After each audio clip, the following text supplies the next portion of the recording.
Hello. Okay, so we'll take the next few minutes here to round out our discussion of our lecture here on Asian major Asian civilizations, specifically the Ming Dynasty in China and the developments in Japan, culminating in the Tokugawa era. Um,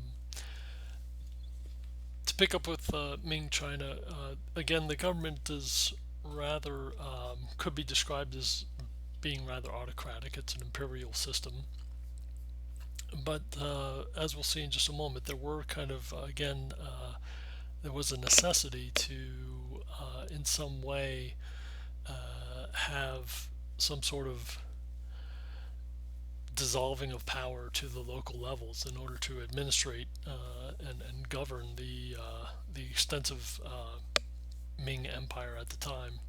So you have the installment of the Grand Secretariat in about the 15th century. This is equivalent maybe to a prime minister type of office to assist with the governing, the day-to-day governance, you might say, of the empire. But along with this, there were also kind of a continued or the practice of physical punishment for ministers that were out of line with the imperial line of thinking, you might say, or policy making. Uh, in some cases, there was evidence of these ministers, particular ministers, being flogged. Um, so there was kind of a very strict, kind of repressive type of measures being taken uh, within the order itself. It was still dependent, as I just mentioned, on the local government and regulation. This mainly was in the form of tax collection and surveillance as well. There was the capacity, however, for local governance began to really uh, come under increasing amounts of stress, and this was a direct result of the rapid population growth that was taking place within the Ming Dynasty China. There roughly is a doubling of the imperial population from the early 15th to the early 16th century, from roughly 100 million, it's estimated, to about 200 million people. There are many theories for why this would come about. Some say that there were improvements in diet and better standards of living that would help prolong the lifespan. Um, this is discussed at greater length in page 500 of your textbook. Also, it's perhaps, or could be perhaps attributed to, or part of that better health might be attributed to imports that were beginning to come into Ming Dynasty China from Spanish and Portuguese traders who were beginning to open up markets.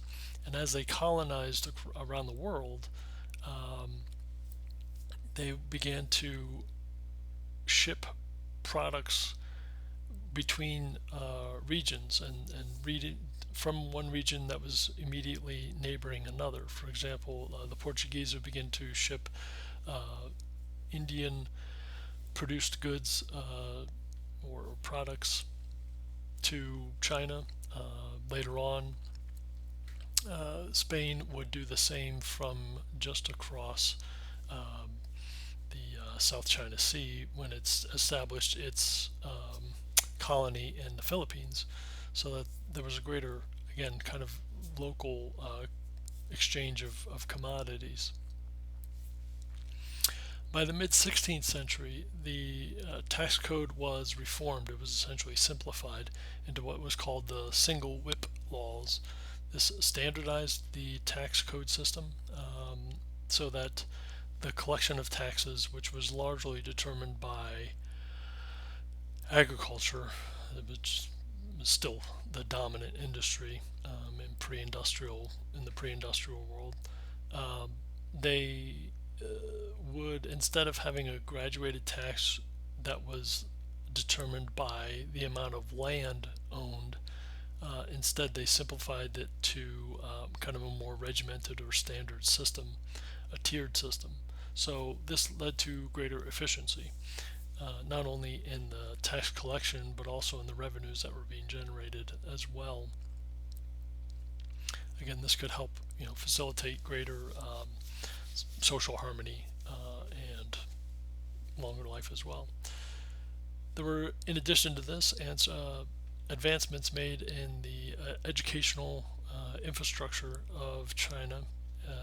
In 1407, you have the Yongle encyclopedia that was being written and completed, numbering some 12,000 volumes in an effort to record all that was known in existence up to that time.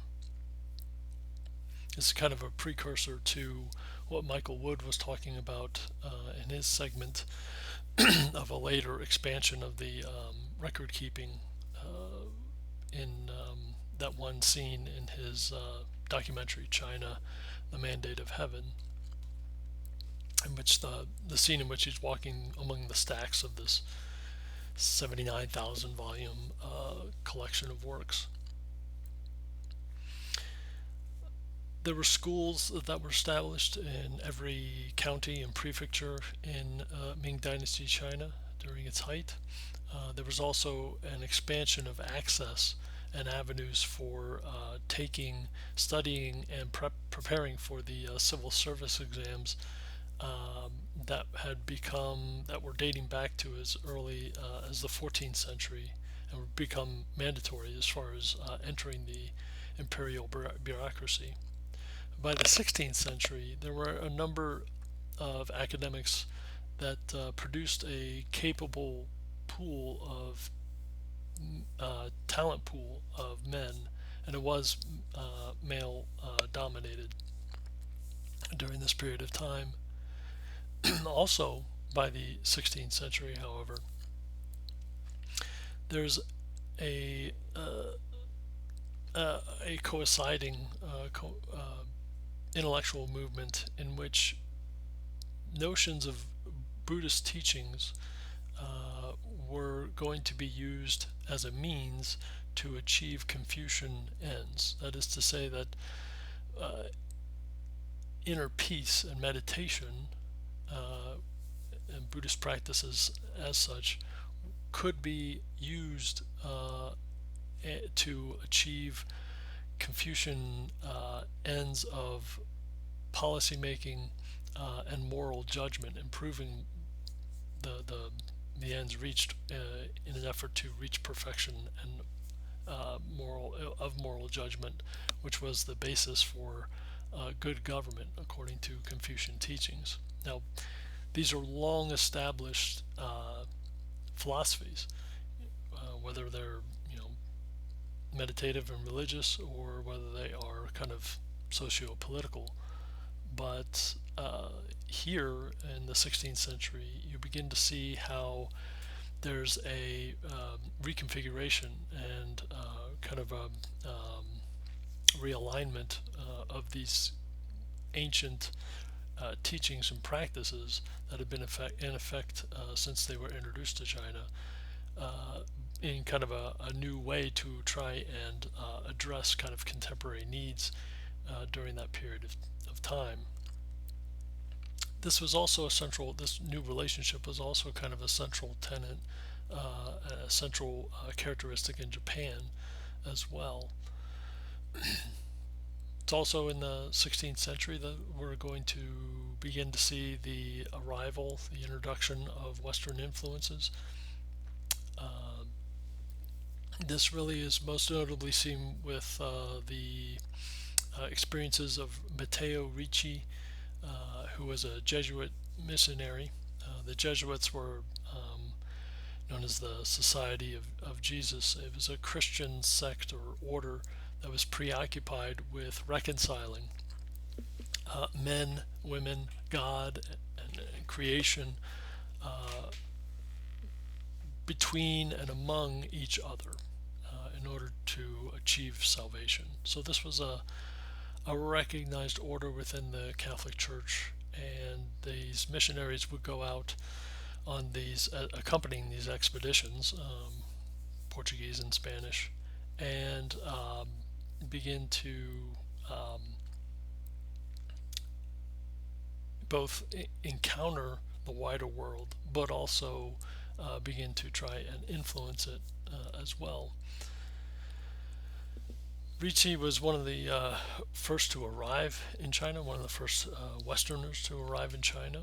Um, he was rather key in adopting he was rather key in adopting Chinese cultural and trappings and lifestyle.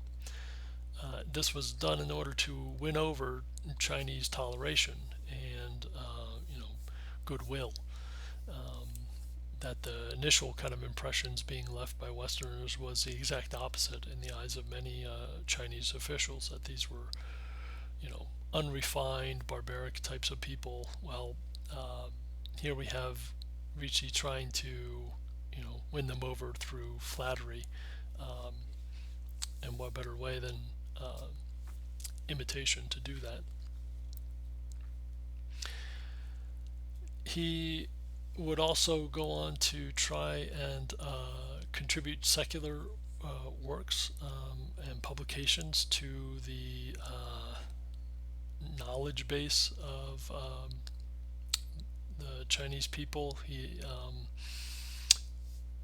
establishing kind of key ties to or between Western and Chinese cultures. Most of these contributions came in particular fields: science, math, astronomy.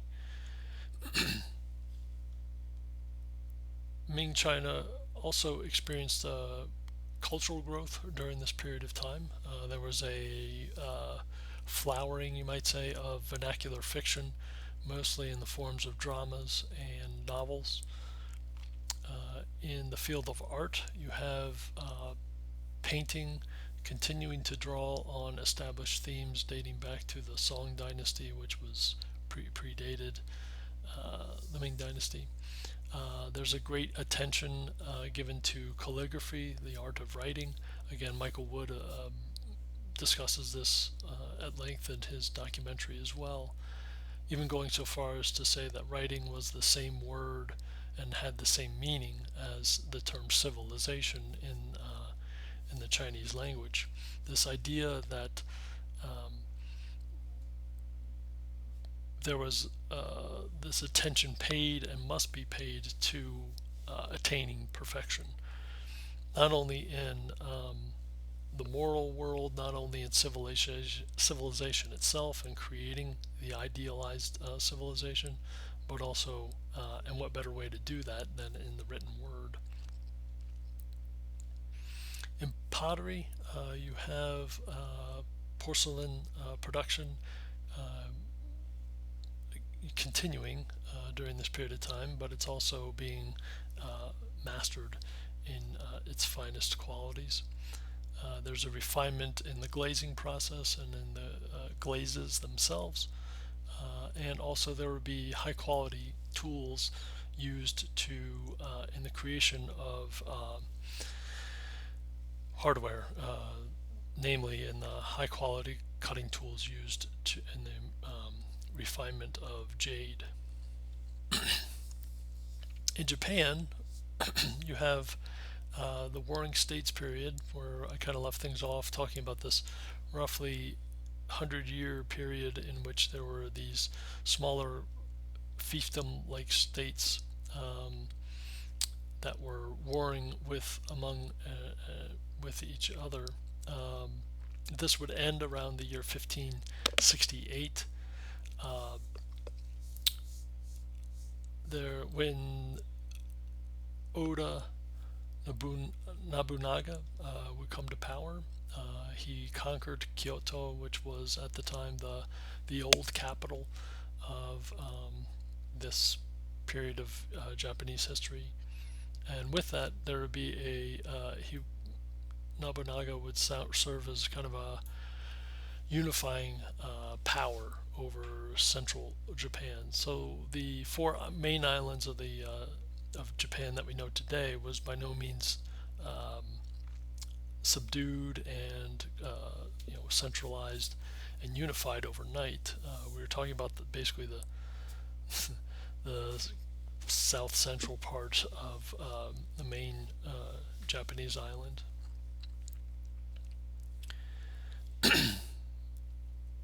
Shortly thereafter, I believe it was the following year, the town or the city of Nagasaki, a small port village really, was opened to foreign trade. So this really developed quite rapidly from a small fishing village into a thriving commercial port. Portugal was the first to make contact in 1452 or 1453, and they brought with them musket technology. Francis Xavier was the early Jesuit missionary that was began to try and convert the Japanese society to Christianity. This was not an easy task. It actually struggled to thrive, and Xavier had very little show after prolonged effort. Japan instead retained its Buddhist leanings, and only a small fraction of the population converted to Christianity. Now, later on, these Buddhist teachings would begin to metamorph into what was called Shintoism. This is a worship of the Japanese emperor and the imperial house as a divine or quasi-divine entity. That's really going to take off when we begin to talk about the Meiji Restoration in the mid-19th century. But in the coming weeks, what we're going to do is look at the Tokugawa era, this period in between where we are now and the Meiji Restoration. In 1582, Nobunaga was killed. He was assassinated by a disgruntled subordinate, a general, and afterward, Toyotomi Hideyoshi would step in to fill the vacancy. He would succeed Nobunaga. He consolidated control or continued that process in Japan. For example, in 1587, he banished the Portuguese from the Japanese mainland. Now, this is proclaimed in 1587. It would not be actually enforced until 1597.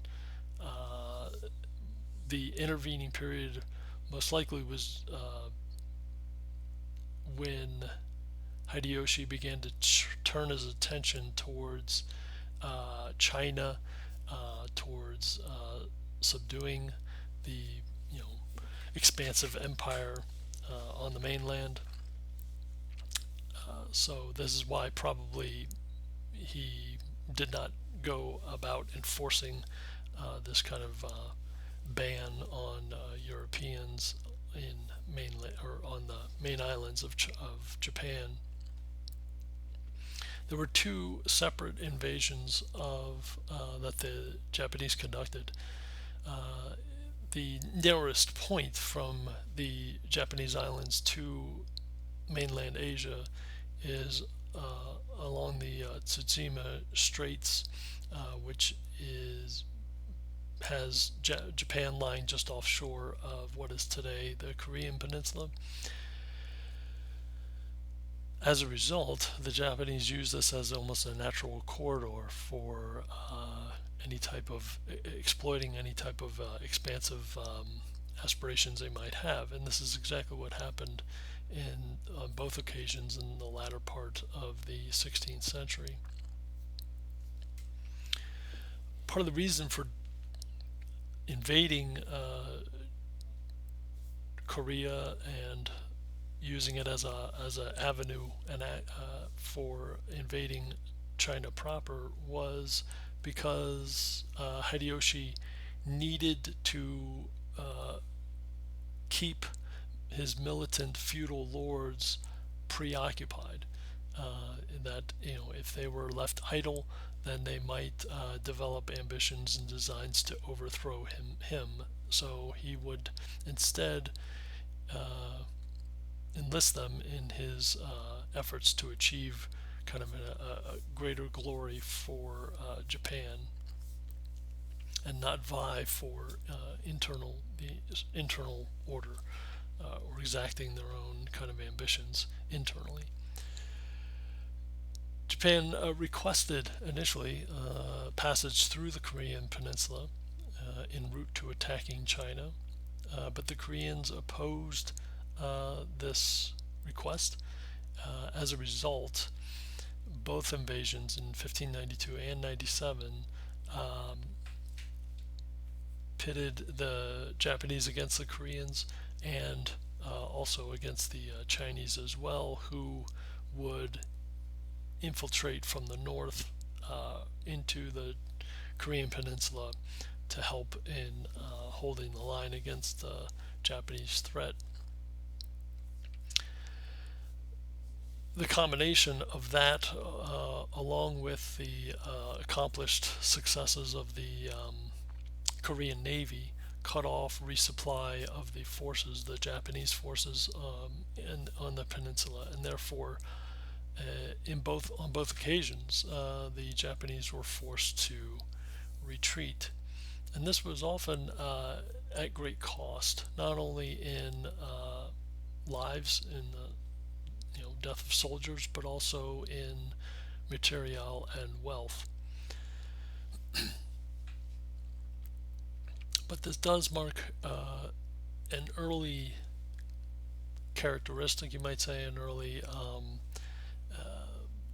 event that would be repeated as we continue to move along with Japan's expansionist kind of episodes and agendas in its modern history, and we'll see that over the course of the next several weeks and months.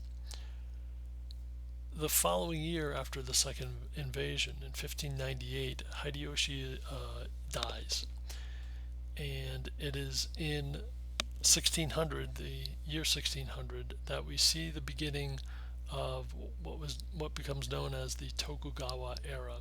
This is headed by Tokugawa Ieyasu, who is going to lead a hereditary line, essentially, of leadership that is going to begin to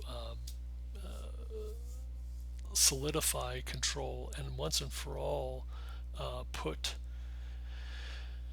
local warlords and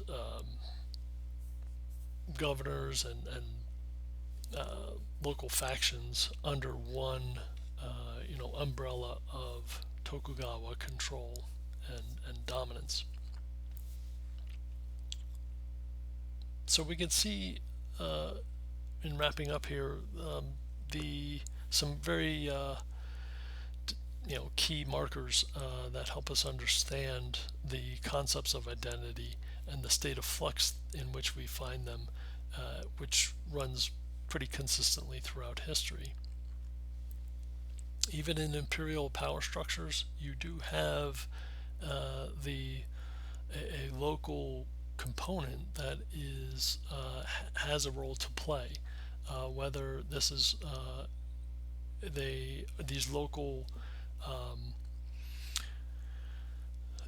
offices, these local governors are under foreign control, or whether it is part of a larger kind of sprawling bureaucracy. There is a need for that kind of that element, and so local populations, identities, indeed did have some leverage, and they continually do have leverage in kind of the broader historical narrative. And that's what we'll again kind of see time and again as we move forward. So it's important to keep in mind, and as I said, it will be a good key element to study in preparation for the upcoming exam in 2 weeks. From here, I'm going to refocus our attention on what was happening in the discovery of the New World, how that began to play itself out, and how, in many cases, the imbalance in power, namely in Spain's favor, and also in the Habsburgs' favor, when we get to talking about Charles V, is going to act as a catalyst for other European powers to begin to cross the Atlantic, to begin to expand out and explore the rest of the wider world. And that's what we'll take a look at, starting with the Americas in the next lecture. Thanks.